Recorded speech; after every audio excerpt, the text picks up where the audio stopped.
ಇವತ್ತಿನ ದಿನ ಒಂದು ಸೂಪರ್ ಟೇಸ್ಟಿಯಾಗಿರುವಂಥ ಪಾಂಪ್ಲೆಟ್ ಫ್ರೈ ಹೇಗೆ ಮಾಡೋದು ಅಂತ ತೋರಿಸ್ತಾ ಇದ್ದೀನಿ. ತುಂಬ ಟೇಸ್ಟಿಯಾಗಿರುತ್ತೆ, ಅಷ್ಟೇ ಸುಲಭವಾಗಿ ಮಾಡ್ಬೋದು. ಬನ್ನಿ ಇದನ್ನು ಹೇಗೆ ಮಾಡೋದು ಅಂತ ನೋಡೋಣ. ನಾನಿಲ್ಲಿ ಬ್ಲ್ಯಾಕ್ ಪಾಂಪ್ಲೆಟ್ ತೊಗೊಂಡಿದ್ದೀನಿ. ಒಂದು ಅರ್ಧ ಕೆಜಿ ಆಗೋಷ್ಟು ತೊಗೊಂಡಿದ್ದೀನಿ. ನೋಡಿ ಈ ಥರ ಸ್ಲೈಸಾಗಿ ಕಟ್ ಮಾಡಿಸ್ಕೊಂಡು ಇಟ್ಕೊಂಡಿದ್ದೀನಿ. ಕ್ಲೀನಾಗಿ ವಾಶ್ ಮಾಡಿಕೊಂಡು ಇವಾಗ ಇದಕ್ಕೆ ಮಸಾಲೆ ತೆಗೆಯೋಣ. ಒಂದು ಪ್ಲೇಟ್ಗೆ ನಾನಿಲ್ಲಿ 1 ಟೇಬಲ್ ಸ್ಪೂನ್ ಆಗೋಷ್ಟು ಧನಿಯಾ ಪುಡಿನ ಹಾಕ್ಕೊಂಡಿದ್ದೀನಿ. ಅರ್ಧ ಸ್ಪೂನ್ ಆಗೋಷ್ಟು ಜೀರಿಗೆ ಪುಡಿ ಕೂಡ ಹಾಕ್ಕೊಂಡಿದ್ದೀನಿ. ಹಾಗೆ 1 ಟೀ ಸ್ಪೂನ್ ಆಗೋಷ್ಟು ಪೆಪ್ಪರ್ ಪುಡಿನ ಹಾಕ್ಕೊಂಡಿದ್ದೀನಿ.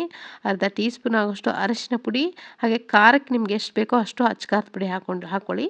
ನಾನಲ್ಲಿ ಒಂದು 2ರಿಂದ 3 ಟೀ ಸ್ಪೂನ್ ಆಗೋಷ್ಟು ಹಾಕ್ಕೊಂಡಿದ್ದೀನಿ. ಜೊತೆಗೆ ರುಚಿಗೆ ಎಷ್ಟು ಬೇಕೋ ಅಷ್ಟು ನೋಡಿಕೊಂಡು ಉಪ್ಪು ಅಥವಾ 1 ಟೀ ಸ್ಪೂನ್ ಆಗೋಷ್ಟು ಉಪ್ಪನ್ನು ಸೇರಿಸ್ಕೊತಾ ಇದ್ದೀನಿ. ಹಾಗೆಯೇ ಶುಂಠಿ ಬೆಳ್ಳುಳ್ಳಿ ಪೇಸ್ಟು 1 ಸ್ಪೂನ್ ಆಗೋಷ್ಟು ಸೇರಿಸ್ಕೊಂಡಿದ್ದೀನಿ. ನೋಡಿ ಇದೆಲ್ಲ ಮಸಾಲೆ ಎಲ್ಲ ನೋಡಿ, ಈ ಮಸಾಲೆ ಒಣ ಮಸಾಲೆ ಇದ್ದರೆ ಸಾಕು. ಚೆನ್ನಾಗಿ ಮಿಕ್ಸ್ ಮಾಡ್ಕೋಬೇಕು. ಸ್ಪೂನಿಂದನಾದರೂ ಮಿಕ್ಸ್ ಮಾಡ್ಕೊಳ್ಳಿ ಅಥವಾ ಕೈಯಿಂದನೂ ಮಿಕ್ಸ್ ಮಾಡ್ಕೊಳ್ಳಿ. ನಾನಿಲ್ಲಿ ಹುಣಸೆಹಣ್ಣಿನ ರಸವನ್ನು ಹಾಕ್ಕೊಳ್ತಾ ಇದ್ದೀನಿ. ಒಂದು ನಿಂಬೆಹಣ್ಣಷ್ಟು ಹುಣಸೆಹಣ್ಣಿನ ರಸ ಹಾಕ್ಕೊಳ್ತಾ ಇದ್ದೀನಿ. ನೀವು ಹುಣಸೆಹಣ್ಣು ಬೇಡ ಅಂದರೆ ಒಂದು ಪೂರ್ತಿ ನಿಂಬೆಹಣ್ಣನ್ನು ನಿಂಬೆಹಣ್ಣಿನ ರಸವನ್ನು ಹಾಕ್ಕೊಂಡು ಈ ಮಸಾಲೆನ ಮಿಕ್ಸ್ ಮಾಡ್ಕೋಬೇಕಾಗುತ್ತೆ. ಅದ್ರ ಜೊತೆಗೆ ಒಂದೇ 1 ಟೀ ಸ್ಪೂನ್ ಆಗೋಷ್ಟು ಎಣ್ಣೆ ಕೂಡ ನಾನಿಲ್ಲಿ ಮಿಕ್ಸ್ ಮಾಡ್ಕೊಂಡಿದ್ದೀನಿ ಹಾಕ್ಕೊಂಡು.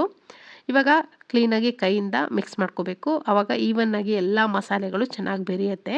ಆವಾಗ ಮಸಾಲೆ ಫಿಶ್ಗೆ ಕೋಟ್ ಮಾಡಿದಾಗ ಅಂಟ್ಕೊಳ್ಳುತ್ತೆ, ಚೆನ್ನಾಗಿ ಟೇಸ್ಟ್ ಬರುತ್ತೆ ಈವನ್ನಾಗಿ ಮಿಕ್ಸ್ ಆಗಿದ್ದರೆ ಮಸಾಲೆ. ಇವಾಗ ಫಿಶ್ಗೆ ಇದನ್ನು ಕೋಟ್ ಮಾಡ್ಕೊಳ್ತಾ ಇದ್ದೀನಿ, ನೋಡ್ತಿರ್ಬೋದು.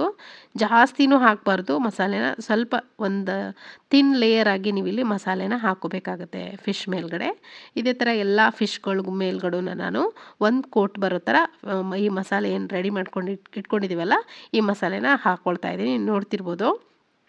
ಈ ಮಸಾಲೆನ ಬೇರೆ ಯಾವುದೇ ಫಿಶ್ಗೂ ಕೂಡ ನೀವು ಬಳಸ್ಬೋದು, ಅಥವಾ ನೀವು ಯಾವುದೇ ಫಿಶ್ಗೂ ಕೂಡ ಇದೇ ಥರ ಮಸಾಲೆನ ಹಾಕ್ಕೊಂಡು ನಾನು ತೋರಿಸುವಂಥ ಮೆಥಡನ್ನು ನೀವು ಫಾಲೋ ಮಾಡ್ಕೋಬೋದು. ನಾನಿಲ್ಲಿ ಪಾಂಪ್ಲೆಟ್ ತೊಗೊಂಡಿದ್ದೀನಿ.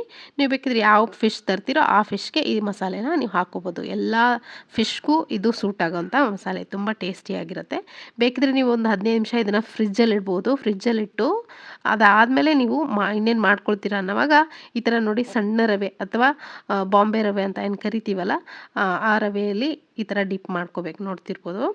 ನಾನಿಲ್ಲಿ ರವೆ ಫ್ರೈ ಮಾಡ್ಕೊಳ್ತಾ ಇರೋದ್ರಿಂದ ಶಾಲೋ ಫ್ರೈ ರವೆಯನ್ನು ಹಚ್ಕೊಳ್ತಾ ಇದ್ದೀನಿ, ನೋಡ್ತಿರ್ಬೋದು. ಈ ಥರ ಲೈಟ್ ಹ್ಯಾಂಡಲ್ಲಿ ರವೆಯನ್ನು ಡಿಪ್ ಮಾಡಿಕೊಂಡು ಇಟ್ಕೋಬೇಕು. ನೀವು ಯಾವುದೇ ಫಿಶ್ಗೂ ಕೂಡ ಈ ರವೆಯನ್ನು ಬಳಸ್ಬೋದು. ಆದರೆ ಸಣ್ಣ ರವೆಯನ್ನೇ ಬಳಸಬೇಕು. ಕೆಲವೊಬ್ಬರು ಉಪ್ಪಿಟ್ಟು ರವೆ ಇರುತ್ತಲ್ಲ ಅದನ್ನು ಬಳಸ್ತಾರೆ, ಚೆನ್ನಾಗಾಗಲ್ಲ ಟೇಸ್ಟು. ಹಾಗೆಯೇ ಅದು ಫ್ರೈ ಕೂಡ ಆಗಲ್ಲ ರವೆ. ಇದಾದರೆ ತುಂಬ ಬೇಗನೆ ಫ್ರೈ ಆಗುತ್ತೆ ರವೆ ಎಣ್ಣೆಯಲ್ಲಿ. ಹಾಗಾಗಿ ಈ ಥರ ಚಿಕ್ಕ ರವೆ ಅಥವಾ ಬಾಂಬೆ ರವೆನ ಬಳಸಿ ಯಾವಾಗಲೂ ಫಿಶ್ ಫ್ರೈಗೆ. ತುಂಬ ರುಚಿ ಕೊಡುತ್ತೆ. ಒಂದು ಸ್ವಲ್ಪ ಕ್ರಿಸ್ಪಿಯಾಗಿ ಫ್ರೈ ಮಾಡಿದ್ರಂತೂ ಇದ್ರ ರುಚಿನೇ ರುಚಿಯಾಗಿರುತ್ತೆ. ಇವಾಗ ನೋಡಿ ಒಂದು ಕಬ್ಬಿಣದ ತವೆನ ಬಿಸಿ ಇಟ್ಕೊಂಡಿದ್ದೀನಿ. ಸ್ವಲ್ಪ ಜಾಸ್ತಿನೇ ಬೇಕಾಗುತ್ತೆ ಫಿಶ್ ಫ್ರೈಗೆ. ಒಂದು 3 ಟೇಬಲ್ ಸ್ಪೂನ್ ಆಗೋಷ್ಟು ಎಣ್ಣೆ ಹಾಕ್ಕೊಂಡಿದ್ದೀನಿ. ಒಟ್ಟೊಟ್ಟಿಗೆ ಪೂರ್ತಿ ತವೆ ತುಂಬ ಹಾಕ್ಕೊಂಡು ಫ್ರೈ ಮಾಡ್ಕೋಬಾರ್ದು. ಎಷ್ಟು ಇಡ್ಸತ್ತೋ ತವೆ ಅಷ್ಟು ಮಾತ್ರ, ಯಾಕಂದರೆ ತಿರುಗ್ಸಕ್ಕೆ ಬೇಕಲ್ಲ, ತಿರುಗ್ಸೋಕ್ಕೂ ಕೂಡ ಪ್ಲೇಸ್ ಬೇಕಾಗುತ್ತೆ. ನಾನು 3 ಹಾಕ್ಕೊಂಡು ಫ್ರೈ ಮಾಡ್ಕೊಳ್ತಾ ಇದ್ದೀನಿ. ನೋಡಿ ಒಂಚೂರು ರವೆ ಬಿಟ್ಕೊಳ್ಳಲ್ಲ.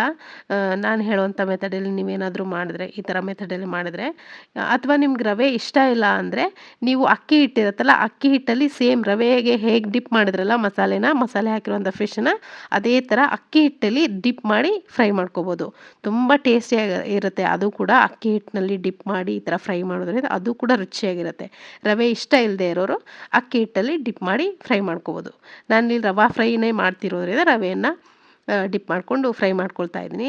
ಇದಂತೂ ಸೂಪರಾಗಿರುತ್ತೆ. ಅದರಲ್ಲೂ ಪಾಂಪ್ಲೆಟ್ಗೆ ಇದು ಒಂದು ಒಳ್ಳೆ ಕಾಂಬಿನೇಷನ್ ಅಂತ ಹೇಳ್ಬೋದು. ಎರಡೂ ಕಡೆ ಪೂರ್ತಿಯಾಗಿ ಚೆನ್ನಾಗಿ ಫ್ರೈ ಮಾಡ್ಕೋಬೇಕು. ಮೀಡಿಯಮ್ ಫ್ಲೇಮ್ ಇಟ್ಕೊಂಡು ಸ್ವಲ್ಪ ನೋಡಿ ಈ ಥರ ಕ್ರಿಸ್ಪಿ ಆಗೋವರೆಗೂ, ಕಲರ್ ಚೇಂಜ್ ಗೋಲ್ಡನ್ ಬ್ರೌನ್ ಆಗೋವರೆಗೂ ಫ್ರೈ ಮಾಡ್ಕೊಂಡು ತೆಗಿಬೇಕು. ಆವಾಗಲೇ ತುಂಬ ಟೇಸ್ಟಿ ಆಗೋದು. ಅಥವಾ ರವೆ ಹಾಗೆ ನಾವು ಹಾಕಿರೋಂಥ ಮಸಾಲೆ ಎಲ್ಲ ಚೆನ್ನಾಗಿ ಬೆಂದಿರುತ್ತೆ. ಇವಾಗ ಇದೇ ಥರ ಎಲ್ಲ ಫಿಶ್ಗಳನ್ನು ಫ್ರೈ ಮಾಡಿಕೊಂಡು ತೆಗೆದಿದ್ದೀನಿ. ಮೇಲ್ಗಡೆ ಸ್ವಲ್ಪ ಕೊತ್ತಂಬರಿ ಸೊಪ್ಪು, ನಿಂಬೆಹಣ್ಣೆಲ್ಲ ಹಾಕ್ಕೊಂಡು ತಿಂತಾಯಿದ್ರೆ ಇದರ ರುಚಿನೇ ಬೇರೆ. ಸೈಡ್ಗೆ ಅನ್ನ ರಸಮ್ ಜೊತೆಗೆ ತುಂಬ ಟೇಸ್ಟಿಯಾಗಿರುತ್ತೆ. ಖಂಡಿತ ನೀವು ಕೂಡ ಫಿಶ್ ತಂದಾಗ ಇದೇ ಮೆಥಡನ್ನು ಫಾಲೋ ಮಾಡಿಕೊಂಡು ಇದೇ ಥರ ಮಸಾಲೆನ ರೆಡಿ ಮಾಡಿಕೊಂಡು ಫಿಶ್ ಫ್ರೈನ ಮಾಡ್ಕೊಳ್ಳಿ. ರವಾ ಫ್ರೈನ ತುಂಬ ರುಚಿಯಾಗಿರುತ್ತೆ, ಪ್ರತಿಯೊಬ್ಬರಿಗೂ ಇಷ್ಟ ಆಗುತ್ತೆ. ಸೊ ಇವತ್ತಿನ ಈ ರೆಸಿಪಿ ನಿಮಗೆ ಖಂಡಿತ ಇಷ್ಟ ಆಗಿದೆ ಅಂದ್ಕೊಳ್ತೀನಿ. ಇಷ್ಟ ಆಗಿದ್ರೆ ಒಂದು ಲೈಕ್ ಮಾಡೋದನ್ನು ಮರಿಬೇಡಿ. ಮತ್ತೆ ಸಿಗ್ತೀನಿ ಮತ್ತೊಂದು ರೆಸಿಪಿಯೊಂದಿಗೆ. Thank you.